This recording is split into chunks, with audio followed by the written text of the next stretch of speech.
rouge contre le projet. Non à l'implantation d'un nouveau supermarché Carrefour.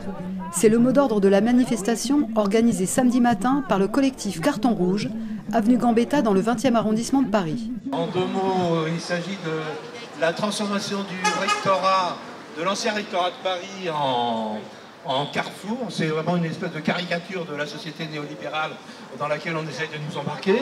Projet commercial qui se double d'une opération financière scandaleuse.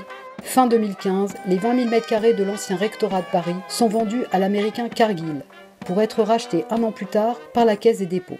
À la clé, une plus-value de 57 millions d'euros pour Cargill, 57 millions d'argent public. La ville n'a pas été fichue de se donner les moyens de préempter. Et résultat, on a eu quoi? On a eu une opération spéculative hallucinante avec ce groupe Cargill. C'est pas n'importe quoi le groupe Cargill. On sait ce qu'il a fait en Amazonie, on sait comment ce grand groupe financier bousille la planète, méprise le droit social. Parmi les propositions alternatives des habitants, des locaux culturels ou d'aide sociale, des salles de répétition, des locaux associatifs, une pépinière d'entreprises sociales et solidaires et bien d'autres projets pour le bien commun. Ce sont les citoyens qui ont listé leurs désirs.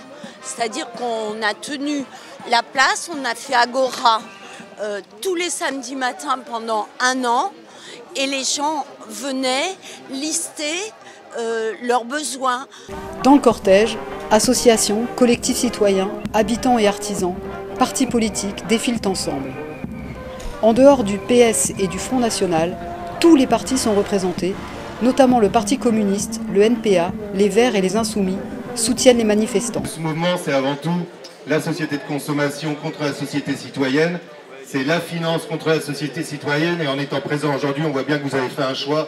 La société citoyenne, la société qui se défend contre cette fameuse finance dont était censée être l'ennemi, alors qu'on voit bien que la politique qui a été menée dans le dernier quinquennat, en fait, c'était plutôt l'ami de la finance. Et c'est le reflet qui a été porté par cette mairie, portée par Madame Calandra. Et c'est bien dommage. Elle est loin de la politique que souhaitent aussi bien les habitants, les commerçants, les artisans du 20e. Et nous, on est là pour vous aider, pour vous soutenir.